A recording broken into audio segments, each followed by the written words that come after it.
अस्सलाम वालेकुम।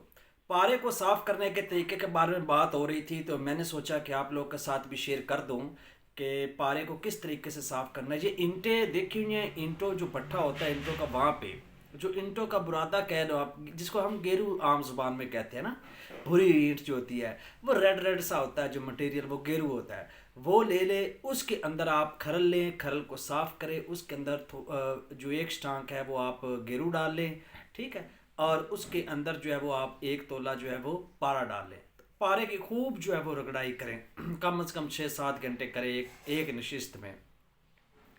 तो वो जो गेरू हो जाएगा ना, वो ब्लैक हो जाएगा। उस ब्लैक को आपने हटाना है, उस कलर को हटाना है।